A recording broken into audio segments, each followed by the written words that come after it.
Welcome to wishful ಅಡುಗೆ ಮನೆ. ನೋಡಿ, ಇಲ್ಲಿ ಇವತ್ತು ನಾವು ಉತ್ತರ ಕರ್ನಾಟಕದ ಒಂದು ಬದನೆಕಾಯಿದು ಸ್ಪೆಷಲ್ ರೆಸಿಪಿನ ಮಾಡ್ತಾ ಇದೀವಿ. ತುಂಬಾ ದಿಢೀರ್ ಅಂತ ಆಗುವಂತ ರೆಸಿಪಿ. ಇಲ್ಲಿ ಬದನೆಕಾಯಿನ ನೀವು ಇದೇ ಕಲರ್ ತಗೋಬೇಕು. ಇದು ನಾನು ಬಿಜಾಪುರದಿಂದ ತಂದಿರೋದು. ಸ್ವಲ್ಪ ಡಾರ್ಕ್ ಇರುತ್ತಲ್ಲ, ಅದು ತಗೊಂಡ್ರೆ ಒಗರು ಬರುತ್ತೆ. ಸೊ ನೀವು ಬದನೆಕಾಯಿನ ತಗೋಬೇಕಾದ್ರೆ ಇದೇ ಕಲರ್ ಅಲ್ಲಿ ಬದನೆಕಾಯಿನ ತಗೊಳ್ಳಿ. ಯೂಶುವಲಿ ನೀವು ಮನೇಲಿ ಪಲ್ಯ ಮಾಡೋಕು ಡಾರ್ಕ್ ಕಲರ್ ತಗೊಳಕ್ಕಿಂತ ಈ ತರ ಲೈಟ್ ಕಲರ್ ಇಂದ ತಗೊಂಡಿದ್ರೆ ಇದಕ್ಕೆ ಮಸಾಲೆ ಎಲ್ಲ ತುಂಬಾ ಚೆನ್ನಾಗ್ ಹತ್ತುತ್ತೆ, ರುಚಿ ಚೆನ್ನಾಗಿ ಕೊಡುತ್ತೆ, ತುಂಬಾ ಚೆನ್ನಾಗಿ ರುಚಿ ಕೊಡುತ್ತೆ. ಆಮೇಲೆ ಮುಳ್ಳು ಇದ್ದದ್ ಮಾತ್ರ ಸಿಕ್ಕಿದ್ರೆ ಅದನ್ನ ಫಸ್ಟ್ ತಗೋಬೇಕು. ಯಾಕಂದ್ರೆ ಇದು ಜವಾರಿ ಅಂತ.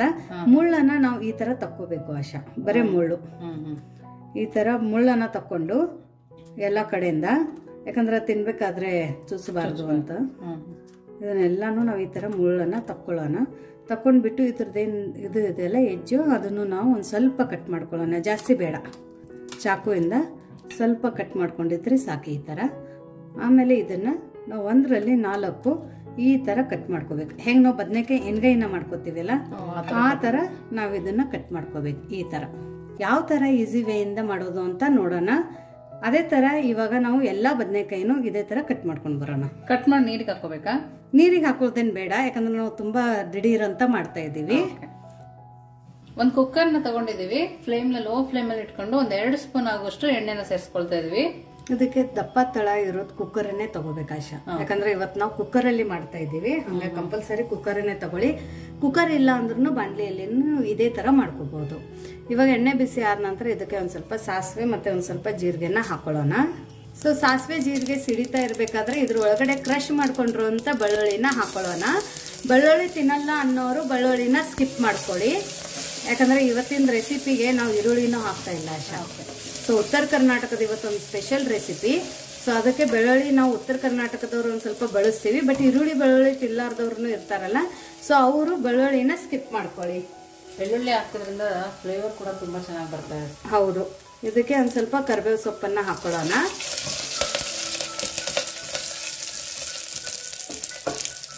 ನೋಡಿ, ಫ್ಲೇಮ್ ಅನ್ನ ಲೋ ಅಲ್ಲಿ ಇಟ್ಕೊಂಡು ಇವಾಗ ನಾವು ಬದನೆಕಾಯಿನ ಕಟ್ ಮಾಡ್ಕೊಂಡಿದ್ವಲ್ಲ ಆಶಾ, ಆ ಬದನೆಕಾಯಿನ ಹಾಕೊಳ್ಳೋಣ.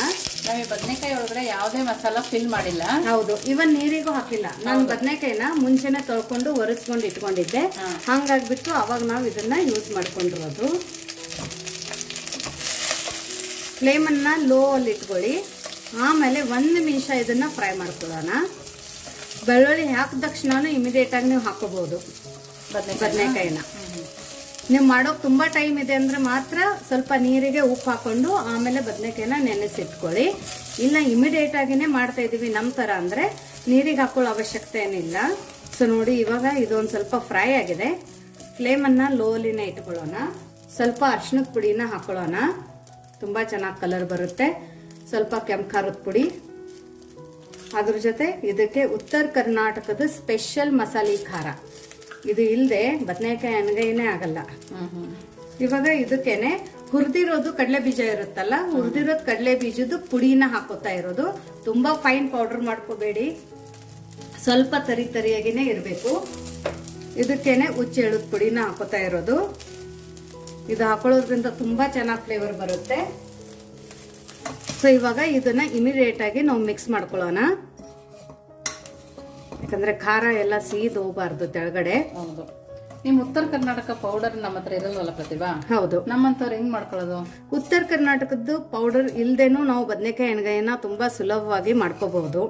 ಆ ಮಸಾಲೆ ಮತ್ತೆ ಆ ರೆಸಿಪಿ ನಿಮ್ಗೆ ಬೇಕಂದ್ರೆ ಕಮೆಂಟ್ ಹಾಕಿ.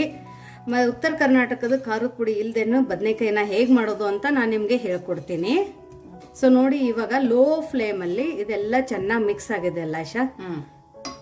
ಇವಾಗ ನಾವು ಇದ್ರ ಒಳಗಡೆ ಒಂದ್ ಸ್ವಲ್ಪ ನೀರನ್ನ ಹಾಕೋಬೇಕು. ನೋಡಿ, ಇದ್ರ ಒಳಗಡೆ ಇವಾಗ ನೀರನ್ನ ಹಾಕೊಳ್ಳೋಣ. ಬಿಸಿ ನೀರೇನ್ ಬೇಡ, ತಣ್ಣೀರೇ ಸಾಕಾಗುತ್ತೆ. ಎಷ್ಟು ನೀರ್ ಹಾಕೋಬೇಕು? ನಿಮ್ಗೆ ಎಷ್ಟು ಗ್ರೇವಿ ಬೇಕು ಅಷ್ಟು ನೀವು ಇದಕ್ಕೆ ನೀರನ್ನ ಹಾಕೊಳ್ಳಿ. ಸೊ ಇವಾಗ ಇದನ್ನೆಲ್ಲ ಚೆನ್ನಾಗಿ ಮಿಕ್ಸ್ ಮಾಡ್ಕೊಳ್ಳೋಣ.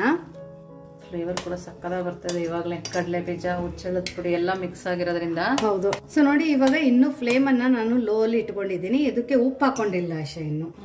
ಸೊ ಹಂಗಾಗಿ ರುಚಿಗೆ ಉಪ್ಪನ್ನ ಹಾಕೊಳ್ಳೋಣ. ರುಚಿಗೆ ಉಪ್ಪು ಹಾಕೊಂಡು ಇದ್ರೊಳಗಡೆ ಒಂದ್ ಸ್ವಲ್ಪ ಬೆಲ್ಲ ಹಾಕೊಳ್ಳೋಣ. ಯಾಕಂದ್ರೆ ಇವತ್ತು ಉತ್ತರ ಕರ್ನಾಟಕ ಸ್ಪೆಷಲ್ ಅಲ್ಲ. ಹೌದು, ಗ್ಯಾಸ್ಟ್ರಿಕ್ ಕೂಡ ಆಗಲ್ಲ. ಹೌದು. ಇವಾಗ ಇದಕ್ಕೇನೆ ಸಣ್ಣದಾಗಿ ಹೆಚ್ಚಿಕೊಂಡಿರುವಂತ ಟೊಮ್ಯಾಟೊ ಒಂದು ಜವಾರಿ ಟೊಮೆಟೊನ ಹಾಕೊಂಡಿರೋದು.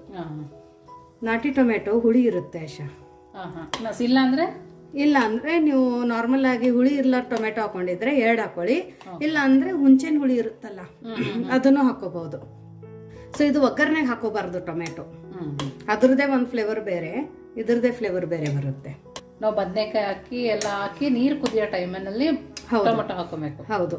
ಇವಾಗ ಫ್ಲೇಮನ್ನ ಮೀಡಿಯಂ ಫ್ಲೇಮಲ್ಲಿ ಇಟ್ಕೋಬೇಕು. ಮೀಡಿಯಂ ಫ್ಲೇಮಲ್ಲಿ ಇಟ್ಕೊಂಡು ಒಂದ್ಸರ್ತಿ ಇದ್ರದ್ದು ಉಪ್ಪು ಖಾರ ನೋಡಶ. ಕರೆಕ್ಟ್ ಆಗಿದೆಯಾ? ಸೊ ನೋಡಿ ಇದ್ರ ಕನ್ಸಿಸ್ಟೆನ್ಸಿನೂ ಇದೇ ತರ ಇರಬೇಕು. ಸೊ ಇವಾಗ ಇದ್ರ ಕನ್ಸಿಸ್ಟೆನ್ಸಿ ಕುದ ನಂತರ ಗಟ್ಟಿ ಆಗುತ್ತೆ. ಸೊ ಹಾಗಾಗಿ ನೀರನ್ನ ನೋಡ್ಬಿಟ್ಟು ಹಾಕೊಳ್ಳಿ. ಇವಾಗ ಕುದಿ ಬರೋಕ್ ಸ್ಟಾರ್ಟ್ ಆಗಿದೆ ಅಂದಾಗ ನಾವು ಇವಾಗ ಲಿಡ್ ಅನ್ನ ಕ್ಲೋಸ್ ಮಾಡಬೇಕು. ಲಿಡ್ ಅನ್ನ ಕ್ಲೋಸ್ ಮಾಡಿಬಿಟ್ಟು ಸೀಟಿನ ಹಾಕ್ಬಿಟ್ಟು 1 ವಿಸಲ್ ಆಗ್ತಾ ಇದೆ ಅಂದಾಗಲೇ ಆಫ್ ಮಾಡ್ಕೋಬೇಕು.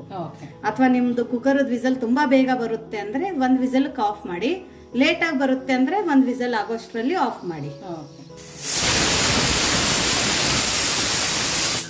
ನೋಡಿ ಇವಾಗ 1 ವಿಸಲ್ ಆಗಿದೆ. ನಾನು ಸ್ಟೋವ್ನ ಆಫ್ ಮಾಡ್ಕೊಂಡಿದ್ದೀನಿ. ನೋಡಿ ಇವಾಗ ಕುಕ್ಕರ್ ಕೋಲ್ಡ್ ಆಗಿದೆ. ಇವಾಗ ಲಿಡ್ ಅನ್ನು ಓಪನ್ ಮಾಡೋಣ. ನೋಡಿ ನೋಡೋಕ್ ಕೂಡ ಕಲರ್ ಕೂಡ ತುಂಬಾ ಚೆನ್ನಾಗಿ ಬಂದಿದೆ. ಹೌದು. ಸೊ ನೋಡಿ ನನಗೆ ಇಷ್ಟು ಗ್ರೇವಿ ಇರ್ಲಿ ಅಂತ ಹೇಳ್ಬಿಟ್ಟು ಆಶಾ ನಾನು ಇಷ್ಟು ಗ್ರೇವಿಗೆ ನೀರನ್ನ ಹಾಕೊಂಡಿದ್ದೀನಿ. ಯಾಕಂದ್ರೆ ಇದು ನಾವು ಬರೀ ಚಪಾತಿ ರೊಟ್ಟಿಗೆ ಅಷ್ಟೇ ಅಲ್ಲದೆ ಇದನ್ನ ನಾವು ಅನ್ನಕ್ಕೂ ತಿಂತೀವಿ, ಮೊಸರನ್ನಕ್ಕೆ, ಅನ್ನಕ್ಕೆ. ಸೊ ನೋಡಿ ಇದು ಎಷ್ಟು ಚೆನ್ನಾಗಿ ಗ್ರೇವಿ ಆಗಿದೆ ಅಂದ್ರೆ ಮೇಲ್ಗಡೆನು ಸ್ವಲ್ಪ ನೋಡು ಕಡಲೆ ಬೀಜದ ಎಣ್ಣೆ ಬಿಟ್ಟಿರೋದು ಆಶಾ. ಇದು ಎಣ್ಣೆ ಬಿಟ್ರೆ ಚೆನ್ನಾಗಿ ಬರುತ್ತೆ ಟೇಸ್ಟ್. ಹೌದು, ತುಂಬಾ ಕರೆಕ್ಟ್ ಆಗಿದೆ ಅಂತ. ಇದಕ್ಕೇನೆ ಒಂದ್ ಸ್ವಲ್ಪ ಸಣ್ಣದಾಗಿ ಕಟ್ ಮಾಡ್ಕೊಂಡ್ರು ಅಂತ ಕೊತ್ತಂಬರಿ ಸೊಪ್ಪನ್ನ ಹಾಕೊಳ್ಳೋಣ. ಹಾಕೊಂಡ್ಬಿಟ್ಟು ನೀಟಾಗಿ ಮಿಕ್ಸ್ ಮಾಡ್ಕೊಳ್ಳೋಣ. ಸೊ ನೋಡಿ ಎಷ್ಟು ಪರ್ಫೆಕ್ಟ್ ಆಗಿದೆ ಅಂತ. ಮತ್ತೆ ಕುದಿಸಂಗಿಲ್ಲ, ಏನಿಲ್ಲ, ಏನು ಇಲ್ಲ, ಬೆಂದಿದೆ ನೋಡಿ. ಹೌದು ನೋಡಿ, ಒಂದೇ ವಿಸಲ್ಗೆ ಸಾಕು. ನಿಮ್ಗೆ ಇನ್ನ ಸಾಫ್ಟ್ ಬೇಕು ಅಂದ್ರೆ ಇನ್ನೊಂದು ವಿಸಲ್ ಅನ್ನ ತಕ್ಕೊಳ್ಳಿ. ಬಟ್ ತುಂಬಾ ಸಾಫ್ಟ್ ಆದ್ರೆ ಚೆನ್ನಾಗಿರಲ್ಲ, ರುಚಿನೂ ಕರೆಕ್ಟ್ ಆಗಿ ಬರಲ್ಲ. ನೋಡಿ ಇಷ್ಟು ಚೆನ್ನಾಗಿ ಬಂದಿದೆ, ಪರ್ಫೆಕ್ಟ್ ಆಗಿ ಬಂದಿದೆ. ಸೊ ನೋಡಿ ನೀವು ಬೇಕಂದ್ರೆ ಡೈರೆಕ್ಟ್ ಚಪಾತಿ ಮೇಲೆನೂ ಹಾಕೋಬಹುದು. ಬಟ್ ಇದು ಗ್ರೇವಿ ಇರೋದ್ರಿಂದ ನಾವು ಈ ತರ ಆಶಾ ಒಂದ್ ಬಟ್ಲನ್ನ ಇಡ್ತೀವಿ ಚಪಾತಿ ಮೇಲೆ. ಅವಾಗ ಈ ತರ ಬದನೆಕಾಯಿನ ಎಣಗಾಯಿನ ಹಾಕೋತೀವಿ. ಎಷ್ಟು ಚೆನ್ನಾಗಿದೆ ನೋಡು.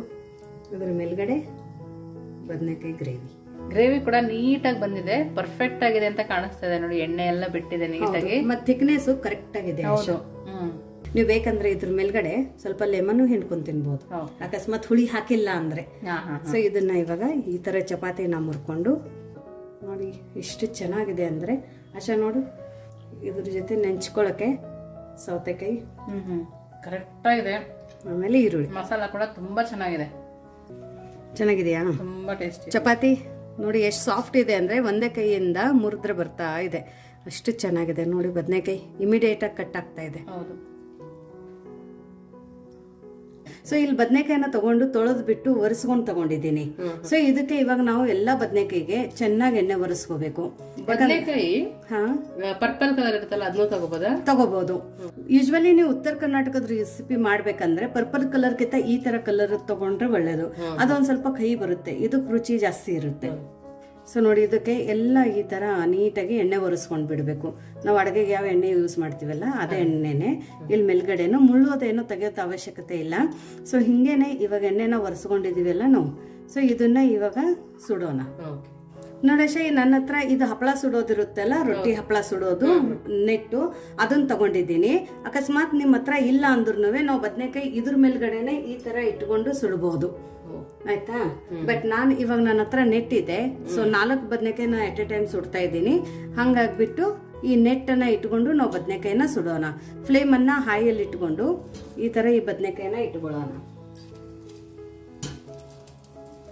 ಈ ತರ ಇಟ್ಕೊಂಡು ಬದನೆಕಾಯಿ ಫುಲ್ ಕರಿ ಆಗೋ ತನಕ ನಾವು ಹೈ ಫ್ಲೇಮ್ ಅಲ್ಲಿ ಇದನ್ನ ಸುಟ್ಕೋಬೇಕು. ಹೈ ಫ್ಲೇಮ್ ಅಲ್ಲೇ ಮಾಡ್ಕೋಬೇಕು. ಹೌದು, ಹೈ ಫ್ಲೇಮ್ ಅಲ್ಲಿನೇ ಮಾಡ್ಕೋಬೇಕಾದ್ರೆ ಕೇರ್ಫುಲ್ ಆಗಿ ಮಾಡ್ಕೊಳ್ಳಿ, ಯಾಕಂದ್ರೆ ಉರಿ ಜಾಸ್ತಿ ಇರುತ್ತಲ್ಲ. ಸೊ ಈ ತರ ನೆಟ್ ಇದ್ರೆ ಆರಾಮಾಗಿ ನೀವು ತಿರುಗಿಸ್ಕೋಬಹುದು. ನೋಡಿ ಇದನ್ನ ಈ ತರ ಸುಟ್ಕೊಂಡಿದೀವಿ. ಬಟ್ ಇದು ಇನ್ನ ಕಂಪ್ಲೀಟ್ ಆಗಿ ಕರಿ ಆಗಿಲ್ಲ ಆಶಾ, ಯಾಕಂದ್ರೆ ಈ ತರ ಆಗ್ಬೇಕು. ಇದನ್ನು ಒಂದ್ ಸೈಡ್ ಸುಟ್ಟಿದೆ.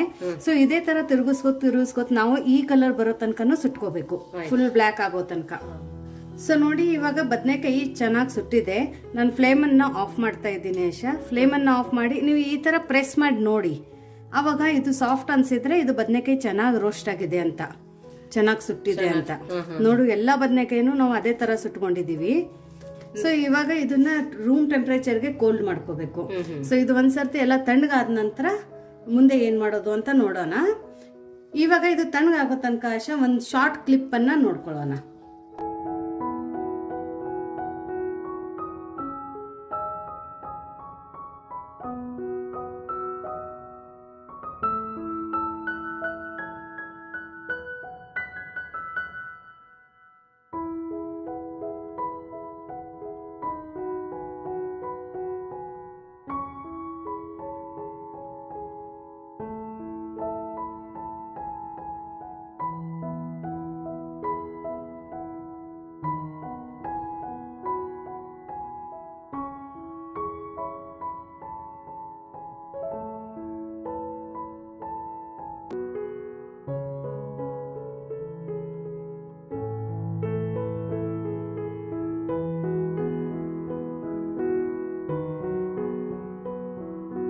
ನೋಡಿ ಇವಾಗ ತಣ್ಣಗಾಗಿದೆ.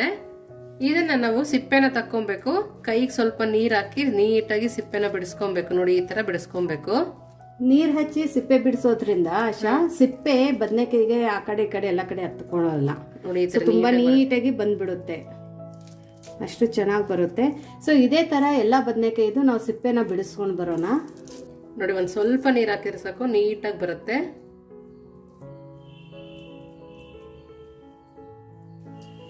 ನೋಡಿ ಈ ತರ ಕುಟಾಣಿ ತಗೊಂಡಿದೀವಿ. ಈಗ ಬೆಳ್ಳುಳ್ಳಿನ ಸೇರಿಸ್ಕೊಳ್ತಾ ಇದೀವಿ. ಬೆಳ್ಳುಳ್ಳಿನ ಹಾಕಿ ಆಶಾ ಫಸ್ಟ್ ಬೆಳ್ಳುಳ್ಳಿನ ನಾವು ಸಣ್ಣದಾಗಿ ಕುಟ್ಕೊಳ್ಳೋಣ. ತುಂಬಾ ಸಣ್ಣದಾಗಿ ಕುಟ್ಕೊಬೇಕಾ? ಹೌದು.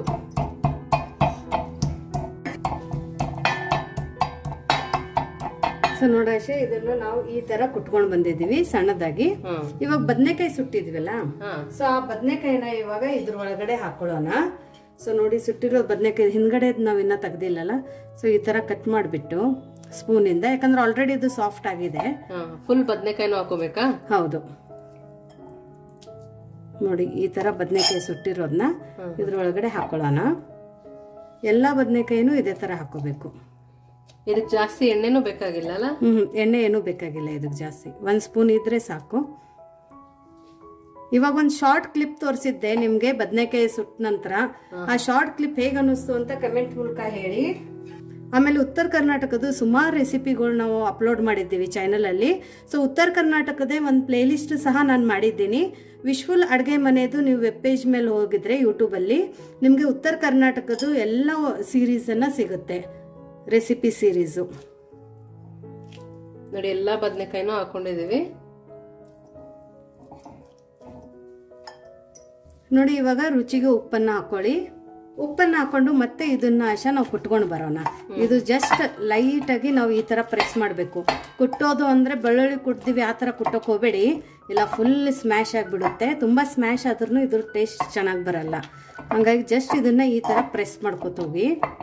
ಇದು ಉತ್ತರ ಕರ್ನಾಟಕದ ಸ್ಪೆಷಲ್ ಬದನೆಕಾಯಿ ಭರ್ತಾ. ಇದನ್ನ ಯಾರು ಕಮೆಂಟ್ ಮಾಡಿ ಕೇಳಿದ್ರು ಅನ್ಸುತ್ತೆ ಅಲ್ಲ? ಹೌದು, ಇದು ನಮ್ದು ಒಬ್ರು ವಿವರ್ಸ್ ಅನ್ನ ಕೇಳಿದ್ರು, ನಿಮ್ ಸೈಡ್ದು ಬದನೆಕಾಯಿ ಭರ್ತಾನ ಹೇಗ್ ಮಾಡ್ತೀರಾ ತೋರಿಸಿ ಉತ್ತರ ಕರ್ನಾಟಕ ಸ್ಪೆಷಲ್ ಅಂತ. ಇವತ್ತೇ ನಾವು ಅವ್ರಿಗೋಸ್ಕರನೇ ಇವತ್ತು ಈ ವಿಡಿಯೋನ ಹಾಕಿದ್ದೀವಿ. ಸೊ ನಿಮ್ಗೆ ಯಾವ ತರ ರೆಸಿಪೀಸ್ ಬೇಕು ಅದು ನೀವು ನಮ್ಗೆ ಕಮೆಂಟ್ ಮೂಲಕ ಕೇಳಿ, ನಾವು ನಿಮ್ಗೆ ಮಾಡಿ ತೋರಿಸ್ತೀವಿ. ಇವನ್ ಉತ್ತರ ಕರ್ನಾಟಕದಲ್ಲದೆ ನಿಮ್ಗೆ Maharashtra recipes, Hassan recipes, Bengaluru recipes, so ನಿಮ್ಗೆ ಯಾವ ರೆಸಿಪೀಸ್ ಬೇಕೋ ಆ ರೆಸಿಪಿನ ನೀವು ಕಮೆಂಟ್ ಮೂಲಕ ಕೇಳಿ. ಸೊ ನೋಡಿ ಇದು ಇವಾಗ ಇಷ್ಟು ಚೆನ್ನಾಗಿ ಸ್ಮ್ಯಾಶ್ ಆಗಿದೆ. ಇವಾಗ ಆಶಾ ಇದ್ರ ಒಳಗಡೆ ನಾವು ಉತ್ತರ ಕರ್ನಾಟಕದ ಖಾರದ ಪುಡಿ ಹಾಕೋಬೇಕು. ಅದಿಲ್ಲ ಅಂದ್ರೆ ಏನ್ ಮಾಡ್ಬೇಕು ಪ್ರತಿಭಾ? ಉತ್ತರ ಕರ್ನಾಟಕದ ಖಾರದ ಪುಡಿ ಇಲ್ಲ ಅಂದ್ರೆ ಒಂದು ಹಸಿಮೆಣಸಿನ್ಕಾಯಿನ ಹುರಿದ್ಬಿಟ್ಟು ಹಾಕೋಬಹುದು, ಇಲ್ಲಾಂದ್ರೆ ಕೆಂಪು ಖಾರದ ಪುಡಿನ ಹಾಕೊಳ್ಳಿ. ಸೊ ನೋಡಿ, ಸೊ ಇದು ಉತ್ತರ ಕರ್ನಾಟಕದ್ದು ಬದನೆಕಾಯಿ ಭರ್ತಾ ಅಂದ್ರೆ ಖಾರಪ್ಪ ಇರ್ಲೇಬೇಕು. ಇದಕ್ಕೆ ನಾವು ಖಾರಪ್ಪ ಅಂತೀವಿ, ಮಸಾಲ ಖಾರಕ್ಕೆ. ಸೊ ನೋಡಿ ಇದನ್ನೇ ನಿಮ್ಗೆ ಎಷ್ಟು ಖಾರ ಬೇಕೋ ಅಷ್ಟು ಖಾರನ ಹಾಕೊಳ್ಳಿ. ಇವಾಗ ಇದಕ್ಕೆ ನಾವು ಹುಚ್ಚೆಳ್ಳಿನ ಪುಡಿನ ಹಾಕೊಳ್ಳೋಣ. ಸೊ ಇದು ಹುಚ್ಚೆಳ್ಳಿನ ಪುಡಿ ಅಂದ್ರೆ ಸನ್ಫ್ಲವರ್ ಸೀಡೇ ಬರುತ್ತೆ. ನಮ್ದೊಬ್ರು ವಿವರ್ಸ್ ಕೇಳಿದ್ರು, ಅವ್ರಿಗೆ ಕನ್ಫ್ಯೂಷನ್ ಆಗಿತ್ತು. ಬಟ್ ನೆಕ್ಸ್ಟ್ ವಿಡಿಯೋದಲ್ಲಿ ನಾನು ಹುಚ್ಚೆಳ್ಳದ ಪುಡಿ ಹೇಗ್ ಮಾಡೋದು ಅಂತ ತೋರಿಸ್ಬಿಟ್ಟು ಮುಂದಿನ ವಿಡಿಯೋನ ಮಾಡ್ತೀನಿ. ಸೊ ಇವತ್ತು ಈ ರೆಸಿಪಿಗೆ ನಾನು ರೆಡಿ ಇದೆ, ಹಾಗಾಗಿ ಹಾಕೋತಾ ಇದ್ದೀನಿ. ಸೊ ಇದು ಹುಚ್ಚೆಳ್ಳಿನ ಪುಡಿ ಅಂದ್ರೆ ಖಾರ ಕುಟ್ಟ ಅಂತೀವಿ ಉತ್ತರ ಕರ್ನಾಟಕ ಕಡೆ. ಆಮೇಲೆ ಇದು ಸನ್ಫ್ಲವರ್ ಸೀಡೇನೆ. ನಾನು ನೆಕ್ಸ್ಟ್ ವಿಡಿಯೋದಲ್ಲಿ ಸನ್ಫ್ಲವರ್ ಸೀಡು ಸಹ ತೋರಿಸ್ತೀನಿ. ಸೊ ಇದನ್ನೊಂದು ಅರ್ಧ ಸ್ಪೂನ್ ಅಷ್ಟು ನಾವು ಹಾಕೊಳ್ಳೋಣ. ಇಲ್ಲಿ ನಾನು 1 ಸ್ಪೂನ್ ಅಷ್ಟು ಈರುಳ್ಳಿ ತಪ್ಪಲು ಅಂತೀವಿ ಆಶಾ ನಾವು ಇದಕ್ಕೆ. ಈರುಳ್ಳಿ ಕಾವು, ಸ್ಪ್ರಿಂಗ್ ಆನಿಯನ್, ಅದ್ರ ಬರೇ ತಪ್ಪಲು ತಗೊಂಡಿದೀವಿ, ಆನಿಯನ್ ಏನು ತಗೊಂಡಿಲ್ಲ. ಸೊ ಇದು 1-2 ಸ್ಪೂನ್ ಅಷ್ಟು ನಾವು ಹಾಕೊಳ್ಳೋಣ. ಅಕಸ್ಮಾತ್ ಈರುಳ್ಳಿ ಕಾವಿಲ್ಲ, ಸ್ಪ್ರಿಂಗ್ ಆನಿಯನ್ ಇಲ್ಲ ಅಂದ್ರೆ ನೀವು ಅರ್ಧ ಈರುಳ್ಳಿನ ಸಣ್ಣದಾಗಿ ಕಟ್ ಮಾಡಿ ಹಾಕೋಬಹುದು. ಇದನ್ನೆಲ್ಲ ಹಾಕೊಂಡು ಒಂದ್ಸರ್ತಿ ಜಸ್ಟ್ ಹಿಂಗೆ ಸ್ಮ್ಯಾಶ್ ಮಾಡ್ಕೊಳ್ಳೋಣ. ಇದರಿಂದನೇ ಹಿಂಗೆ ಮಿಕ್ಸ್ ಮಾಡ್ಕೊಳ್ಳೋಣ. ಸೊ ನೋಡಿ ಇದು ಇಷ್ಟು ಚೆನ್ನಾಗಿ ಮಿಕ್ಸ್ ಆಗ್ತಾ ಇದೆ. ಇದು ತುಂಬ ಒಳ್ಳೆ ರೆಸಿಪಿ, ಇನ್ಸ್ಟಂಟ್ ಆಗುವಂಥ ರೆಸಿಪಿ, ಉತ್ತರ ಕರ್ನಾಟಕದ ಸ್ಪೆಷಲ್ ರೆಸಿಪಿ. ಬ್ಯಾಚುಲರ್ಸ್ ಕೂಡ ಮಾಡ್ಕೊಬಹುದು, ಈಸಿಯಾಗಿ ಮಾಡ್ಕೋಬಹುದು. ಸೊ ಆಶಾ ಇವಾಗ ಇದಕ್ಕೆ 1 ಸ್ಪೂನ್ ಅಷ್ಟು ಎಣ್ಣೆನ ಹಾಕೊಳ್ಳೋಣ. ಇದರಿಂದ ತುಂಬ ಒಳ್ಳೆ ರುಚಿ ಬರುತ್ತೆ. ಇವಾಗ ಇದೆಲ್ಲಾನು ನೀಟಾಗಿ ಮಿಕ್ಸ್ ಮಾಡ್ಕೊಳ್ಳೋಣ. ಇವನ್ ಕುಟ್ಟೋದಿಲ್ಲ ಅಂದ್ರೂ ನಮ್ಮ ಹತ್ರ ಈ ತರ ನೀವು ಸ್ಪೂನ್ ಇಂದಾನು ಸ್ಮ್ಯಾಶ್ ಮಾಡಿ ಈ ತರ ಭರ್ತಾನ ಮಾಡ್ಕೋಬಹುದು. ಸೊ ನೋಡಿ ಇಷ್ಟು ಚೆನ್ನಾಗಿ ಇದು ಮಿಕ್ಸ್ ಆಗಿದೆ. ಯಾರಿಗಾದ್ರೆ ಕೊತ್ತಂಬರಿ ಸೊಪ್ಪು ಬೇಕಂದ್ರೆ ಹಾಕೋಬಹುದು, ಬಟ್ ಇದಕ್ಕೆ ಕೊತ್ತಂಬರಿ ಸೊಪ್ಪು ಹಾಕ್ಲಿಲ್ಲ ಅಂದ್ರೂ ಅದೇ ರುಚಿ ಕೊಡುತ್ತೆ. ಯೂಶ್ವಲ್ ಹಂಗಾಗ್ಬಿಟ್ಟು ನಾನು ಈರುಳ್ಳಿ ತಪ್ಪಲಲ್ಲಿನೇ ಮಾಡ್ಕೊಂಡಿದ್ದೀನಿ. ಸೊ ನೋಡಿ ಇದು ನಮ್ಮ ಭರ್ತಾ ರೆಡಿ ಆಗಿದೆ. ಈ ಭರ್ತಾನ ನಾವು ಇವಾಗ ಎದುರು ಜೊತೆ ತಿನ್ನೋದು ಅಂತ ನೋಡೋಣ ಬನ್ನಿ. ಸೊ ನೋಡಿ ಒಂದು ಶಾರ್ಟ್ ಕ್ಲಿಪ್ ಅಲ್ಲಿ ನೀವು ಜೋಳದ ರೊಟ್ಟಿ ಹೇಗೆ ಮಾಡೋದು ಅಂತ ನೋಡಿದ್ರಲ್ಲ, ಅದೇ ಜೋಳದ ರೊಟ್ಟಿ ಇವತ್ತು ನಾವು ಬದನೆಕಾಯಿ ಭರ್ತಾ ಜೊತೆ ತಿಂತಾ ಇದ್ದೀವಿ. ಹಾಗಾಗಿ ನಿಮ್ಗೂ ಇದನ್ನ ಬದನೆಕಾಯಿ ಭರ್ತಾನ ಜೋಳದ ರೊಟ್ಟಿ ಜೊತೆ ಹೇಗೆ ತಿನ್ನೋದು ಅಂತ ತೋರಿಸ್ತಾ ಇದ್ದೀವಿ. ಸೊ ನೋಡಿ ಇವಾಗ ಇಲ್ಲಿ 2 ರೊಟ್ಟಿ ಜೊತೆ ಇಲ್ಲಿ ನಾನು ಬದನೆಕಾಯಿ ಭರ್ತಾನ ಹಾಕೊಂಡಿದ್ದೀನಿ. ಸೊ ಈ 1 ಬದನೆಕಾಯಿ ಬರ್ತಾ ಇದ್ರೆ ನಿಮ್ಗೆ ಯಾವುದೇ ಉಪ್ಪಿನಕಾಯಿನೂ ಬೇಕಾಗಿಲ್ಲ, ಚಟ್ನಿನೂ ಬೇಕಾಗಿಲ್ಲ, ಅಷ್ಟು ಸಖತ್ತಾಗಿರುತ್ತೆ. ಇದ್ರ ಮೇಲ್ಗಡೆ ನಾವು ಯೂಶ್ವಲಿ ಆಶಾ ಒಂದು ಅರ್ಧ ಸ್ಪೂನು ಈ ತರ ಎಣ್ಣೆನ ಹಾಕೊಂಡು ತಿಂತೀವಿ. ನೀವು ಎಣ್ಣೆ ತಿನ್ನಲ್ಲ ಅಂದ್ರೆ ಹಾಕೋಬೇಡಿ. ಸೊ ರೊಟ್ಟಿನೂ ಸಹ ನಿಮ್ಗೊಂದು ತೋರಿಸ್ತೀನಿ ಎಷ್ಟು ಸಾಫ್ಟ್ ಆಗಿದೆ ಅಂತ. ಫುಲ್ ರೊಟ್ಟಿ ಬರಲ್ಲ ಅನ್ನೋರು ಕೂಡ ರೊಟ್ಟಿನ ಹೆಂಗ್ ಮಾಡ್ಬೇಕು ಅಂತ ನಾವು ವಿಡಿಯೋದಲ್ಲಿ ಹಾಕಿದ್ದೀನಿ. ಸೊ ಆ ಟಿಪ್ಸು ಮತ್ತೆ ಟ್ರಿಕ್ಸ್ ಅನ್ನ ನೀವು ಫಾಲೋ ಮಾಡಿದ್ರೆ ಇಷ್ಟು ಸಾಫ್ಟ್ ಆಗಿ ನೀವು ರೊಟ್ಟಿನ ಮಾಡಬಹುದು. ಇದು ರೊಟ್ಟಿ ಇವತ್ತು ನೀವು ಮಾಡಿದ್ರೆ ನಾಳೆ ಬೆಳಗ್ಗೆ ನಾಡಿನ ತನಕನೂ ಇಷ್ಟೇ ಸಾಫ್ಟ್ ಆಗಿರುತ್ತೆ. ಸೊ ನೋಡಿ ಈ ಬದನೆಕಾಯಿ ಭರ್ತಾನ ನಾವು ಈ ತರ ರೊಟ್ಟಿನ ಕಟ್ ಮಾಡಿಬಿಟ್ಟು ಇದನ್ನ ಈ ತರ ಮಿಕ್ಸ್ ಮಾಡ್ಕೊಳ್ಳೋಣ. ಮಿಕ್ಸ್ ಮಾಡ್ಕೊಂಡು ತಿಂತಾ ಇದ್ರೆ ಹೇಗಿರುತ್ತೆ ಅಂತ ನೀವೇ ಕಮೆಂಟ್ ಮೂಲಕ ತಿಳಿಸಿ. ಇದ್ರ ಟೆಕ್ಸ್ಚರ್ ಕಲರ್ ನೋಡಿದ್ರೆ ಮಾತ್ರ ನಿಮ್ ಬಾಯಲ್ಲಿ ನೀರು ಬರ್ತಾ ಇದ್ರೂ ಕಮೆಂಟ್ ಹಾಕಿ. ಯಾಕಂದ್ರೆ ಟೆಕ್ಸ್ಚರ್ ಕಲರ್ ನೋಡಿದ್ರೆ ಗೊತ್ತಾಗುತ್ತೆ ಇದು ರೆಸಿಪಿ ಹೇಗಾಗಿದೆ ಅಂತ. ನೋಡಾಶ ತುಂಬಾನೇ ಚೆನ್ನಾಗಿದೆ. ನೋಡಿ ಬೆಳ್ಳುಳ್ಳಿ ಹಾಕಿದ್ದೀವಿ, ಬಟ್ ಬೆಳ್ಳುಳ್ಳಿ ಫ್ಲೇವರು ಬಾಯಿಯಲ್ಲಿ ಗೊತ್ತಾಗ್ತಾ ಇಲ್ಲ, ಅಷ್ಟು ಒಳ್ಳೆ ರೆಸಿಪಿ ಇದೆ. ಸೊ ಈ ರೆಸಿಪಿಗೆ ಬೆಳ್ಳುಳ್ಳಿ ಮಾತ್ರ ಹಾಕಿ ತುಂಬಾ ಒಳ್ಳೆ ಟೇಸ್ಟ್ ಕೊಡುತ್ತೆ, ಅದ್ರ ಜೊತೆ ಫ್ಲೇವರು ಸಹ ಕೊಡುತ್ತೆ. ನಿಮ್ಗೆ ಈ ರೆಸಿಪಿ ಹೇಗೆ ಅನಿಸ್ತು ಅಂತ ಕಮೆಂಟ್ ಮೂಲಕ ತಿಳಿಸೋದನ್ನ ಮರಿಬೇಡಿ. ನೋಡಿ ಇಲ್ಲಿ ನಾನು ಈ ತರ ಎಳೆ ಬದನೆಕಾಯಿನ ತಗೊಂಡಿದ್ದೀನಿ. ಈ ಬದನೆಕಾಯಿ ನಿಮ್ಗೆ ಎಲ್ಲ ಕಡೆನೂ ಸಿಗುತ್ತೆ, ಇವನ್ ಬೆಂಗಳೂರಲ್ಲಿ ಸಹ ಈ ಬದನೆಕಾಯಿನ ಸಿಗುತ್ತೆ.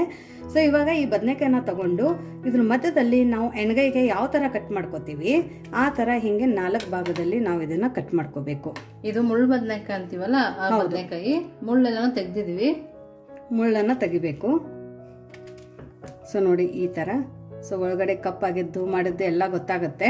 ಕೆಲವೊಂದೊಂದ್ ಕಡೆ ಬೀಜ ಜಾಸ್ತಿ ಇರುತ್ತೆ ಆಶಾ, ಒಳಗಡೆ ತುಂಬಾ ಜಾಸ್ತಿ ಬೀಜ ಇದೆ, ಹಾಡಿದೆ ಅಂದ್ರೆ ಆ ಬದನೆಕಾಯಿನೂ ಸಹ ನೀವು ಯೂಸ್ ಮಾಡಬೇಡಿ. ಯಾಕಂದ್ರೆ ಬೈಯೋಕ್ ತುಂಬಾ ಟೈಮ್ ತಗೊಳುತ್ತೆ. ಆಮೇಲೆ ಬೈದ ನಂತರ ಒಳಗಡೆ ಬೀಜನ ಬಾಯಿಯಲ್ಲಿ ಕಚ್ಚ ಕಚ್ಚ ಅನ್ನತ್ತೆ. ಸೊ ನೋಡಿ ಎಲ್ಲಾ ಬದನೆಕಾಯಿನೂ ನಾವು ಈ ತರ ಕಟ್ ಮಾಡ್ಕೊಂಡು ಬರೋಣ. ಇದೇ ನೀರಿಗೆ ಹಾಕೋ ಅವಶ್ಯಕತೆ ಇಲ್ಲ, ಯಾಕಂದ್ರೆ ನಾವು ತುಂಬಾ ದಿಢೀರ್ ಅಂತ ಮಾಡ್ತಾ ಇದೀವಿ. ಸೊ ನೋಡಿ ಎಲ್ಲದನ್ನು ನಾನು ಇದೇ ತರ ಕಟ್ ಮಾಡ್ಕೊಂಡು ಬಂದಿದ್ದೀನಿ. ಇವಾಗ ಇದನ್ನೆಲ್ಲ ಪಕ್ಕಕ್ಕಿಟ್ಟು ನೆಕ್ಸ್ಟ್ ಏನ್ ಮಾಡೋದು ಅಂತ ನೋಡೋಣ ಬನ್ನಿ. ಸೊ ನೋಡಿ ಇಲ್ಲೊಂದು ತಟ್ಟೆನ ತಗೊಂಡ್ಬಿಟ್ಟು ಇದ್ರೊಳಗಡೆ ನಾನು ಕಡಲೆ ಬೀಜದ ಪುಡಿನ ತಗೋತಾ ಇದ್ದೀನಿ. ಇವಾಗ ನಾವು ಬದನೆಕಾಯಿಗೆ ಸ್ಟಫಿಂಗ್ ಮಾಡ್ಕೋಬೇಕು ಆಶಾ. ಸೊ ಹಂಗಾಗಿ ಸೊ ನೀವು ಅರ್ಜೆಂಟಲ್ಲಿನೂ ಕೂಡ ಈ ರೆಸಿಪಿನ ತುಂಬಾ ಈಸಿಯಾಗಿ ಮಾಡ್ಕೋಬಹುದು. ಕಡಲೆ ಬೀಜನ ಚೆನ್ನಾಗಿ ಫ್ರೈ ಮಾಡಿ ಪುಡಿ ಮಾಡ್ಕೊಂಡಿರೋದಲ್ವಾ? ಹೌದು, ಕಡಲೆ ಬೀಜ ಹುರಿದಿರೋದ್ ಕಡಲೆ ಬೀಜದ ಪುಡಿನೇ ಹಾಕೋಬೇಕು. ಸೊ ಅವಾಗ ಅಷ್ಟೇ ನಿಮ್ಗೆ ಕರೆಕ್ಟ್ ಫ್ಲೇವರ್. ಅದನ್ನ ಯಾವಾಗ ಬೇಕಾದ್ರೂ ಪುಡಿ ಮಾಡಿ ಇಟ್ಕೋಬಹುದು. ಹೌದು, ಒಂದ್ಸರ್ತಿ ಮಾಡಿ ತಿಂಗಳಾನ್ಗಟ್ಲೆನೂ ಇಟ್ಕೋಬಹುದು, ಏನೂ ಆಗಲ್ಲ. ಇದಕ್ಕೇನೆ ಒಂದ್ ಸ್ವಲ್ಪ ಅರ್ಶಿಣದ ಪುಡಿ. ಉತ್ತರ ಕರ್ನಾಟಕದ ರೆಸಿಪಿ ಅಂದ್ರೆ ಉತ್ತರ ಕರ್ನಾಟಕದ ಮಸಾಲೆ ಖಾರ, ಸ್ಪೆಷಲ್ ಮಸಾಲಾ ಖಾರ. ಹೌದು. ಸೊ ಉತ್ತರ ಕರ್ನಾಟಕದ ಮಸಾಲೆ ಖಾರ ಇಲ್ಲದೇನು ಉತ್ತರ ಕರ್ನಾಟಕದ ರೆಸಿಪಿಗಳನ್ನ ನಾವು ತುಂಬಾ ಈಸಿಯಾಗಿ ಮಾಡ್ಕೋಬಹುದು. ನಿಮ್ಗೆ ಆ ರೆಸಿಪಿಗಳು ಬೇಕಂದ್ರೆ ದಯವಿಟ್ಟು ಕಮೆಂಟ್ ಹಾಕಿ. ಕಮೆಂಟ್ ಬಂದ್ರೆ ನಾನು ಆ ರೆಸಿಪಿನೂ ಕೂಡ ಮಾಡಿ ತೋರಿಸ್ತೀನಿ. ಇದಕ್ಕೇನೆ ಒಂದ್ ಸ್ವಲ್ಪ ಕೆಂಪು ಖಾರದ ಪುಡಿ. ಅಕಸ್ಮಾತ್ ನಿಮ್ಮ ಹತ್ರ ಇಲ್ಲ ಅಂದ್ರೂ ಆಶಾ ಉತ್ತರ ಕರ್ನಾಟಕದ ಮಸಾಲೆ ಖಾರ ನೀವು ಬರೀ ಇಲ್ಲಿ ಒಂದ್ ಸ್ವಲ್ಪ ಕೆಂಪು ಖಾರದ ಪುಡಿಯಲ್ಲಿನೂ ಮಾಡ್ಕೋಬಹುದು. ಇವತ್ತೇ ಇದ್ರ ಫ್ಲೇವರ್ ಅನ್ನ ಎನ್ಹಾನ್ಸ್ ಮಾಡೋಕೆ ಇಲ್ಲಿ ಒಂದ್ ಸ್ವಲ್ಪ ನಾನು ಧನಿಯಾ ಪೌಡರ್ ಅನ್ನ ಹಾಕೋತಾ ಇದ್ದೀನಿ. ಇಲ್ಲಿ ನೋಡಿ ಕಾರಾಳದ ಕುಟ್ಟ ಹಾಕೋತಾ ಇದ್ದೀನಿ ನಾನು, ಹುಚ್ಚಳದ ಪೌಡರ್.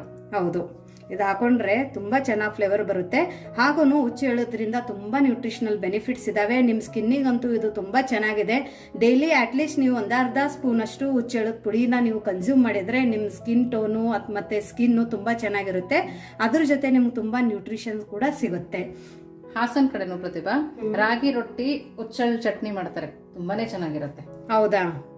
ಸೊ ನೋಡಿ, ರಾಗಿ ರೊಟ್ಟಿ ಮತ್ತೆ ಹುಚ್ಚೆಳ್ಳಿ ಚಟ್ನಿ ರೆಸಿಪಿ ನಿಮ್ಗೆ ಬೇಕಂದ್ರೆ ಕಮೆಂಟ್ ಹಾಕಿ. ಹಾಸನು, ಉತ್ತರ ಕರ್ನಾಟಕ, ಮಹಾರಾಷ್ಟ್ರ ಎಲ್ಲ ರೆಸಿಪಿಗಳ್ನು ನಿಮ್ಗೆ ನಮ್ಮ ಚಾನಲಲ್ಲಿ ಆರಾಮಾಗಿ ಮತ್ತು ಪರ್ಫೆಕ್ಟ್ ಅಥೆಂಟಿಕ್ ವೇ ಅಲ್ಲಿನೇ ನಿಮ್ಗೆ ಸಿಗುತ್ತೆ. ಇವಾಗ ರುಚಿಗೆ ಉಪ್ಪನ್ನ ಹಾಕೊಳ್ಳೋಣ. ಇಲ್ಲಿ ನಾನು ಒಂದು ಅರ್ಧ ಸ್ಪೂನ್ ಅಷ್ಟು ಬೆಲ್ಲನ ಹಾಕೋತಾ ಇದ್ದೀನಿ. ಬೆಲ್ಲದ್ರಿಂದ ನಿಮ್ಗೆ ಡೈಜೆಷನ್ ಚೆನ್ನಾಗಾಗುತ್ತೆ. ಅದ್ರ ಜೊತೆ ಬೆಲ್ಲದಿಂದ ನಿಮ್ಗೆ ಗ್ಯಾಸ್ಟ್ರಿಕ್ ಆಗಲ್ಲ. ಇನ್ನೊಂದಂದ್ರೆ ಬೆಲ್ಲ ರಿಚ್ ಇನ್ ಐರನ್ ಅಂತ, ಇದರಲ್ಲಿ ಐರನ್ ಕಂಟೆಂಟ್ ತುಂಬಾ ಜಾಸ್ತಿ ಇರುತ್ತೆ. ಅಟ್ಲೀಸ್ಟ್ ನೀವು ಡೈಲಿ ಯಾರಿಗಾದ್ರೆ ಸ್ವೀಟ್ ತಿನ್ನೋ ಅಭ್ಯಾಸ ಇದ್ರೆ ನೀವು ಡೈಲಿ ಒಂದು ಅರ್ಧ ಸ್ಪೂನ್ ಅಷ್ಟು ಬೆಲ್ಲನ ತಿಂದ್ಬಿಟ್ರೆ, ಬೆಳಗ್ಗೆ ಆಗ್ಲಿ ಅಥವಾ ಮನಗ್ಬೇಕಾದ್ರೆ ಆಗ್ಲಿ 1 ಸ್ಪೂನ್ ಅಷ್ಟು ನೀವು ಬೆಲ್ಲ ತಿಂದ್ರೆ ನಿಮ್ಗೆ ಇಡೀ ದಿನಕ್ಕೆ ಎಷ್ಟು ಐರನ್ ಕಂಟೆಂಟ್ ನಿಮ್ ಬಾಡಿಗೆ ಬೇಕು ಅಷ್ಟೆಲ್ಲ ಸಿಗುತ್ತೆ. ಸೊ ಇವನ್ ಮಕ್ಕಳಿಗೂ ಕೂಡ ಚಾಕೊಲೇಟು ಅದು ಇದು ಕೊಡೋದಕ್ಕಿಂತ ಬೆಲ್ಲ ಕೊಟ್ಬಿಡಿ. ಇದರಿಂದ ಟೇಸ್ಟು ಇರುತ್ತೆ, ಅದ್ರ ಜೊತೆ ನ್ಯೂಟ್ರಿಷನ್ ಕೂಡ ಸಿಗುತ್ತೆ. ಇವಾಗ ಈ ಎಲ್ಲಾ ಮಸಾಲೆಗಳನ್ನ ನಾವು ಮಿಕ್ಸ್ ಮಾಡ್ಕೊಳ್ಳೋಣ. ಇದು ಎಲ್ಲ ಕಡಲೆ ಬೀಜದ ಪುಡಿ ಇದೆಲ್ಲ ಆಶಾ, ಇದಕ್ಕೆ ಎಲ್ಲ ಮಸಾಲೆ ನೀಟಾಗಿ ಹತ್ಕೋಬೇಕು, ಅವಷ್ಟೇ ಒಳ್ಳೆ ಫ್ಲೇವರ್ ಬರುತ್ತೆ. ಸೊ ನೋಡಿ, ಇದೆಲ್ಲ ಇವಾಗ ನೀಟಾಗಿ ಮಿಕ್ಸ್ ಆಗಿದೆ. ಇವಾಗ ಸ್ಪೂನ್ ಅನ್ನ ತಕೊಂಡ್ಬಿಡೋಣ ಆಶಾ. ತಕೊಂಡ್ಬಿಟ್ಟು ಕೈಯಿಂದ ನೀಟಾಗಿ ಮಿಕ್ಸ್ ಮಾಡ್ಕೊಳ್ಳೋಣ. ಇವಾಗ ಇದಕ್ಕೆ ಸ್ವಲ್ಪ ಸ್ವಲ್ಪ ನೀರನ್ನ ಹಾಕೊಂಡು ಗಟ್ಟಿಯಾಗಿ ನಾವು ಇದನ್ನ ಕಲಿಸ್ಕೋಬೇಕು.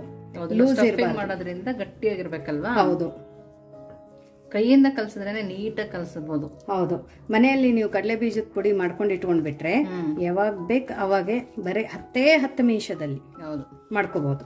ಆಫೀಸ್ಗೆ ಹೋಗೋರಿಗೆ ಕಟ್ಬೋದು, ಸ್ಕೂಲ್ಗೆ ಹೋಗೋರಿಗೆ. ಹೌದು, ನಾನು ಯಾರಾದ್ರೂ ಸಟ್ ಅಂತ ಮನೆಗೆ ಬಂದ್ರೆ ಪ್ರತಿಭೆ ಮಾಡ್ಬಿಡ್ಬೋದು. ಹೌದು. ಸೊ ನೋಡಿ, ಇವಾಗ ಇದು ತುಂಬಾ ಚೆನ್ನಾಗಾಗಿದೆಲ್ಲ ಸ್ಟಫಿಂಗು. ಹೌದು. ಇವಾಗ ಇದನ್ನ ಏನ್ ಮಾಡೋಣ ಅಂದ್ರೆ, ಬದನೆಕಾಯಿ ಕಟ್ ಮಾಡ್ಕೊಂಡು ಇಟ್ಕೊಂಡಿದ್ವಲ್ಲ, ಇದ್ರ ಒಳಗಡೆ ನಾವು ಈ ತರ ನೀಟಾಗಿ ಇದನ್ನ ಮಸಾಲೆನ ಸ್ಟಫ್ ಮಾಡ್ಕೊಳ್ಳೋಣ. 4 ಭಾಗ ಮಾಡ್ಕೊಂಡಿದ್ವಲ್ಲ, 4 ಭಾಗಕ್ಕೇನು ನೀಟಾಗಿ ಹಾಕೊಂಡ್ ಬಿಡೋದು. ಆಮೇಲೆ ಇದೇನ್ ತುಂಬಾ ಟೈಟ್ ಆಗಿ ಕ್ಲೋಸ್ ಮಾಡ್ಬೇಕಂತೇನಿಲ್ಲ, ಸ್ವಲ್ಪ ಓಪನ್ ಇರ್ಬೇಕು. ಹೌದು, ಯಾಕಂದ್ರೆ ಇದಕ್ಕೆ ನಾವು ಇದನ್ನ ಹಾಕಿಲ್ಲಲ್ಲ, ಜಾಸ್ತಿ ಲಿಕ್ವಿಡ್ ಮಾಡಿಲ್ಲಲ್ಲ, ಹಾಗಾಗಿ ಸೋರುತ್ತೆ ಅಂತ ಏನ್ ಟೆನ್ಷನ್ ಇಲ್ಲ.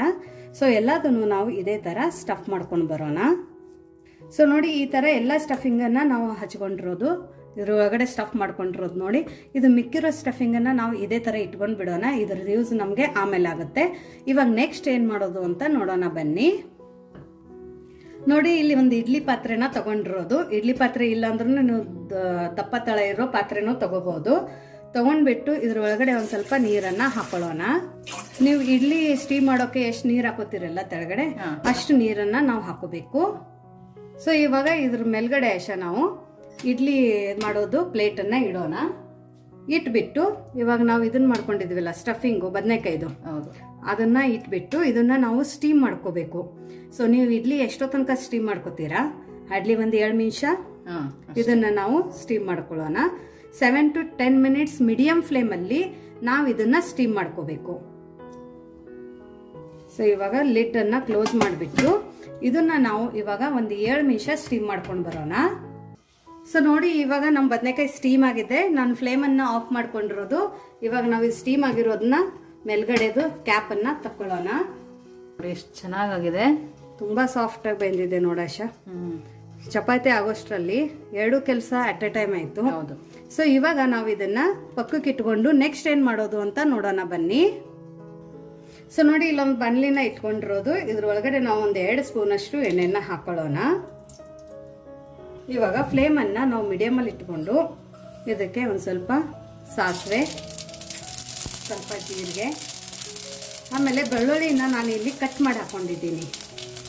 ತುಂಬಾ ಚೆನ್ನಾಗಿ ಫ್ಲೇವರ್ ಕೊಡುತ್ತೆ. ನೀವು ಬೇಕಂದ್ರೆ ಜಜ್ಜಿ ಬಿಟ್ಟು ಹಾಕೋಬಹುದು, ಬಟ್ ಕಟ್ ಮಾಡಿ ಹಾಕೊಳ್ಳೋದ್ರಿಂದ ತುಂಬಾ ಚೆನ್ನಾಗಿರುತ್ತೆ.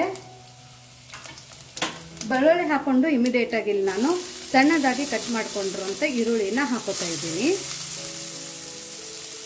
ಸೊ ಇವಾಗ ನಾವು ಇದೆಲ್ಲಾನು ಸ್ವಲ್ಪ ಕೆಂಪದಾಗಿ ಆಗೋ ತನಕ ಹುರ್ಕೋಬೇಕು ಅಷ್ಟೇ. ಸೊ ನೋಡಿ, ಇದು ಇಷ್ಟು ಚೆನ್ನಾಗಿ ಇವಾಗ ಫ್ರೈ ಆಗಿದೆ. ಇಷ್ಟು ಫ್ರೈ ಆದ್ರೆ ಸಾಕು. ಇವಾಗ ಹುಳಿಗೆ ಇಲ್ಲಿ ನಾನು 1 ಸಣ್ಣ ಟೊಮೆಟೊನ ತಗೊಂಡಿರೋದು, ತುಂಬಾ ಚಿಕ್ಕದಾಗಿ ಕಟ್ ಮಾಡ್ಕೊಂಡಿರೋದು. 2 ಟೊಮೆಟೊ ಕೂಡ ಸೇರಿಸ್ಕೊಬೋದು ಪ್ರತಿಭಾ. ಹೌದು, ನಿಮ್ಗೆ ಎಷ್ಟು ಉಳಿಬೇಕು ಅಷ್ಟು ಹಾಕೋಬಹುದು. ಗ್ರೇವಿ ಕೂಡ ಜಾಸ್ತಿ ಬರುತ್ತೆ ಅವಾಗ. ಹೌದು. ಇವಾಗ ಒಂದ್ ಸ್ವಲ್ಪ ಕರಿಬೇವು ಸೊಪ್ಪನ್ನ ಹಾಕೊಳ್ಳೋಣ. ಹಾಕೊಂಡ್ಬಿಟ್ಟು ಟೊಮೆಟೊನು ಸಾಫ್ಟ್ ಆಗೋ ತನಕ ಇಲ್ಲಿ ನಾವು ಇದನ್ನ ಫ್ರೈ ಮಾಡ್ಕೋಬೇಕು. ಸೊ ನೋಡಿ, ಟೊಮೆಟೊ ಕೂಡ ತುಂಬಾ ಚೆನ್ನಾಗಿ ಸಾಫ್ಟ್ ಆಗಿದೆ. ಇವಾಗ ಒಂದ್ ಸ್ವಲ್ಪ ಇನ್ನೊಂದ್ ಸ್ವಲ್ಪ ಕಲರ್ಗೋಸ್ಕರ ಇಲ್ಲಿ ನಾನು ಅರಿಶಿಣದ ಪುಡಿನ ಹಾಕೋತಾ ಇದ್ದೀನಿ. ಇಷ್ಟ ಹಾಕೊಂಡು ಇದನ್ನ ಫ್ರೈ ಮಾಡ್ಕೊಳ್ಳೋಣ. ಫ್ರೈ ಮಾಡಿಕೊಂಡು ನಮ್ಮ ಮಿಕ್ಕಿತ್ತಲ್ಲ ಮಸಾಲೆ, ಆ ಮಸಾಲೆನೂ ನಾವು ಇವಾಗ ಇದ್ರ ಒಳಗಡೆ ಹಾಕೋಬೇಕು. ಸೊ ನೋಡಿ, ಈ ಥರ ನೀಟಾಗಿ ಇದು ಎಣ್ಣೆಯಲ್ಲಿ ಫ್ರೈ ಮಾಡ್ಕೊಳ್ಳೋಣ. ಜಸ್ಟ್ ಮಿಕ್ಸ್ ಮಾಡ್ಕೊಳ್ಳೋಣ. ಇದು ಮಿಕ್ಸ್ ಆಯ್ತಲ್ಲ, ಇವಾಗ ನಾವು ಇದಕ್ಕೆ ಬಿಸಿ ನೀರನ್ನು ಹಾಕೊಳ್ಳೋಣ. ನಿಮಗೆ ಗ್ರೇವಿ ಎಷ್ಟು ಬೇಕು ಅಷ್ಟು ನೀವು ಇಲ್ಲಿ ನೀರನ್ನು ಸೇರಿಸ್ಕೊಳ್ಳಿ. ಇನ್ನೊಂದು ಸ್ವಲ್ಪ ನೀರನ್ನು ಹಾಕೊಳ್ಳೋಣ. ಯಾಕಂದರೆ ನಾವು ಬದನೆಕಾಯಿ ಸ್ಟಫ್ ಮಾಡ್ಕೊಂಡಿದ್ವಲ್ಲ, ಸೊ ಅದ್ರ ಒಳಗಡೆನೂ ಸಹ ಕಡಲೆ ಬೀಜದ ಪುಡಿ ಇರೋದ್ರಿಂದ ತುಂಬ ತಿಕ್ಕಾಗಿನೂ ಆಗಿರಬಾರ್ದು. ಹಾಗಾಗಿ ಇದನ್ನು ಈ ಥರ ಇಷ್ಟು ನೀರಿದ್ರೆ ಸಾಕು. ಸೊ ಇದನ್ನು ಒಂದು ಕುದಿ ಬರೋ ತನಕ ನಾವು ವೇಟ್ ಮಾಡೋಣ. ಸೊ ನೋಡಿ, ಎಷ್ಟು ಚೆನ್ನಾಗಿ ಕುದಿ ಬಂದಿದೆ. ಈ ಥರ ಕುದಿ ಬರಬೇಕು. ಕುದಿ ಬರೋಕ್ಕಿಂತ ಮುಂಚೆ ಬದನೆಕಾಯಿನ ಹಾಕೋಬಾರ್ದು. ಕುದಿ ಬಂದ ತಕ್ಷಣನೇ ಹಾಕೋಬೇಕು. ಫ್ಲೇಮನ್ನು ಮೀಡಿಯಂ ಫ್ಲೇಮಲ್ಲಿನೇ ಇಟ್ಕೊಳ್ಳಿ. ಸೊ ನೋಡಿ, ಇವಾಗ ನಾವು ಇದ್ರೊಳಗಡೆ ಈ ಥರ ಬದನೆಕಾಯಿನ ಹಾಕೊಳ್ಳೋಣ. ಇನ್ನು ಬದನೆಕಾಯಿ ಒಳಗಡೆ ಮಸಾಲೆ ಕೂಡ ಈ ಕೆಳಗಡೆ ನಾವು ನೀರು ಹಾಕೊಂಡಿದ್ವಲ್ಲ ಗ್ರೇವಿಗೆ, ಸೊ ಅದ್ರೊಳಗಡೆ ತುಂಬಾ ಚೆನ್ನಾಗಿ ಇವಾಗ ಇದನ್ನ ಮಿಕ್ಸ್ ಆಗುತ್ತೆ. ಸೊ ನೋಡಿ, ಇವಾಗ ಇದನ್ನ ನೀಟಾಗಿ ಮಿಕ್ಸ್ ಮಾಡ್ಕೊಳ್ಳೋಣ. ಮಿಕ್ಸ್ ಮಾಡಿಕೊಂಡು 1 ನಿಮಿಷ ಅಷ್ಟೇ ಇದನ್ನ ನೀಟಾಗಿ ನಾವು ಕುದಿಯೋಕೆ ಬಿಡಬೇಕು. ಜಾಸ್ತಿ ಹೊತ್ತು ಕುದಿಯೋದೇನು ಬೇಕಾಗಿಲ್ಲ, ಯಾಕಂದ್ರೆ ಆಲ್ರೆಡಿ ಬದನೆಕಾಯಿ ಸ್ಟೀಮ್ ಆಗಿದೆ. ಸೊ ಇದು ರಸ ಏನಿದೆ ಅಲ್ಲ, ಇನ್ನೊಂದು ಸ್ವಲ್ಪ ಗಟ್ಟಿ ಆಗೋ ತನಕ ನಾವು ಇದನ್ನ ಕುದಿಸ್ಕೋಬೇಕು. ಸೊ ನೋಡಿ, ಇವಾಗ ನನಗೆ ಇಷ್ಟು ಗ್ರೇವಿ ಕನ್ಸಿಸ್ಟೆನ್ಸಿ ಸಾಕು, ಯಾಕಂದರೆ ಅನ್ನಕ್ಕೂ ಇದೇ ಆಗುತ್ತೆ. ಸೊ ಹಾಗಾಗ್ಬಿಟ್ಟು ಸೊ ಇದು ಚೆನ್ನಾಗಿ ಇವಾಗ ಮಿಕ್ಸ್ ಆಗಿದೆ. ಫ್ಲೇಮನ್ನು ನಾನು ಆಫ್ ಮಾಡ್ಕೊತಾ ಇದ್ದೀನಿ. ಆಫ್ ಮಾಡಿಕೊಂಡು ಇವಾಗ ಇದ್ರ ಒಳಗಡೆ ಒಂದು ಸ್ವಲ್ಪ ಕೊತ್ತಂಬರಿ ಸೊಪ್ಪನ್ನು ಹಾಕೊಳ್ಳೋಣ. ಇದು ಆಪ್ಷನಲ್ ಇದೆ, ಬೇಕಂದ್ರೆ ಹಾಕೊಳ್ಳಿ, ಇಲ್ಲ ಅಂದರೆ ಸ್ಕಿಪ್ ಮಾಡಿ. ಜಸ್ಟ್ ನೋಡೋಕೆ ತುಂಬ ಚೆನ್ನಾಗಿ ಕಾಣುತ್ತೆ ಅಂತ ಹಾಕೊಂಡಿರೋದು. ಧನಿಯಾ ಪೌಡರ್ ಬೇರೆ ಹಾಕೊಂಡಿರ್ತೀವಲ್ಲ, ಹಂಗಾಗಿ ಕೊತ್ತಂಬರಿ ಸೊಪ್ಪಿನ ಫ್ಲೇವರ್ ಆಲ್ರೆಡಿ ಅದರಲ್ಲಿ ಬಂದಿರುತ್ತೆ. ಸೊ ನೋಡಿ, ಬಿಸಿ ಬಿಸಿ ಝಟ್ಪಟ್ ಬದನೆಕಾಯಿ ಎಣ್ಗಾಯಿ, ಅದನ್ನು ಇಡ್ಲಿ ಕುಕ್ಕರ್ ಅಲ್ಲಿ ಸ್ಟೀಮ್ ಮಾಡಿ ಅಡುಗೆನೂ ಆಗೋಗುತ್ತೆ. ಪ್ರತಿಭಾ ಚಪಾತಿ ಮಾಡ್ಕೊಂಡ್ರೆ ನೋಡು ಆಗಿದೆ. ಇವಾಗ ಇದನ್ನ ಯಾವ ತರ ತಿನ್ನೋದು ಅಂತ ನೋಡೋಣ ಬನ್ನಿ. ಸೊ ನೋಡಿ, ಹಾಟ್ ಬಾಕ್ಸ್ ಇಂದ ಬಿಸಿ ಬಿಸಿ ಚಪಾತಿ, ಇನ್ನೂ ಚಪಾತಿ ಬಿಸಿ ಇದೆ ನೋಡಿ, ಹೊಗೆ ಕೂಡ ಆಡ್ತಾ ಇದೆ ಅಷ್ಟು. ಹೌದು, ನಾನು 2 ಚಪಾತಿ ಒಟ್ಟಿಗೆನ ತಗೊಂಡಿದ್ದೀನಿ ಆಶಾ. ಹೌದು, ಯಾಕಂದ್ರೆ ಇವತ್ತು ಬದನೆಕಾಯಿ ಎಣ್ಣೆಗಾಯಿ ಇದೆ. ಸೊ ಬಿಸಿ ಬಿಸಿ ಚಪಾತಿ ಜೊತೆ, ಅದನ್ನು ಸಾಫ್ಟ್ ಚಪಾತಿ ನೋಡಿ ಎಷ್ಟು ದೊಡ್ಡದಾಗಿದೆ, ಮತ್ತೆ ಅಷ್ಟೇ ತಿಳುವಾಗಿದೆ, ದಪ್ಪ ಇಲ್ಲ, ಅಷ್ಟೇ ಸಾಫ್ಟ್ ಆಗಿದೆ. ಚಪಾತಿ ಮಾಡೋದು ಕೂಡ ಎಷ್ಟು ಸುಲಭ ಅಂತ ನಾನು ನಿಮಗೆ ಹೇಳ್ಕೊಟ್ಟಿದ್ದೀನಿ. ಚಪಾತಿ ಮಾಡಬೇಕಾದ್ರೆ ನಾನು ಹೇಳ್ಕೊಟ್ಟಿರೋಂಥ ಟಿಪ್ಸನ್ನು ಫಾಲೋ ಮಾಡಿ ಚಪಾತಿ ಬೇಯಿಸ್ಬೇಕಾದ್ರೆ, ಸೊ ಅದನ್ನ ನೀವು ಫಾಲೋ ಮಾಡಿದರೆ ನಿಮ್ಮ ಚಪಾತಿ ನಾಳೆ ಬೆಳಗ್ಗೆ ತನಕ 101% ಇಷ್ಟೇ ಸಾಫ್ಟ್ ಆಗಿರುತ್ತೆ. ಹೌದು, ನೀವು ಮಾಡಿ ನೋಡಿ, ಆಮೇಲೆ ಕಮೆಂಟ್ ಹಾಕಿ. ಸೊ ಇವಾಗ ಫಸ್ಟ್ ನಾನು ಇಲ್ಲಿ ಗ್ರೇವಿ ಹಾಕೋತೀನಿ ಆಶಾ. ಚಪಾತಿ ಗ್ರೇವಿ ನೋಡಿ ಎಷ್ಟು ಚೆನ್ನಾಗಾಗಿದೆ ಅಂತ. ಸೊ ಇದ್ರ ಮೇಲ್ಗಡೆ 2 ಬದನೆಕಾಯಿನ ಇಟ್ಕೊಳ್ಳೋಣ. ಒಬ್ಬೊಬ್ರು 3-4 ಬದನೆಕಾಯಿ ತಿಂತಾರೆ ನೋಡಿ. ಹೌದು, ಅಷ್ಟು ಚೆನ್ನಾಗಿರುತ್ತೆ. ಹೇಗಿದೆ ನೋಡೋಕೆ? ಸೂಪರ್ ಆಗಿದೆ ನೋಡಕ್ಕೆ. ನೋಡೋಕಂತೂ ನಮ್ಗೆ ಚೆನ್ನಾಗಿ ಕಾಣ್ತಾ ಇದೆ. ಇವಾಗ ಏನ್ ಮಾಡೋದು ಅಂದ್ರೆ ನೋಡಿ, ಇದು ಬದನೆಕಾಯಿ ಎಷ್ಟು ಚೆನ್ನಾಗಿ ಬೈದಿದೆ ನೋಡು. ಇದಕ್ಕೆ ಸಾಫ್ಟ್ ಬೈದ್ರೆ ಚೆನ್ನಾಗಿರಲ್ಲ. ಹೌದು, ಅದು ಸಾಫ್ಟ್ ಅನ್ಸುತ್ತೆ, ಅಷ್ಟು ಟೇಸ್ಟ್ ಬರಲ್ಲ. ಹೌದು. ಸೊ ಇವಾಗ ಇಲ್ಲಿ ಚಪಾತಿನ ಮುರ್ಕೊಂಡು ನಾವು ಈ ಬದನೆಕಾಯಿ ಎಣ್ಗಾಯಿನ ಈ ತರ ಫಸ್ಟ್ ಬದನೆಕಾಯಿನ ಕಟ್ ಮಾಡ್ಕೊಳ್ಳಿ. ನೋಡಿ, ಒಳಗಡೆ ಮಸಾಲೆ ಕೂಡ ಚೆನ್ನಾಗಿದೆ ನೋಡ, ಸ್ಟಫ್ ಆಗಿರೋದು. ಈ ತರ ಗ್ರೇವಿ ಹಚ್ಕೊಂಡು ಬಬ್ಬಬ್ಬ ಏನು ಘಮ ಬರ್ತಾ ಇದೆ ಅಂದರೆ ನೋಡಿ, ಎಲ್ಲರದ್ದು ಫೇವ್ರೆಟ್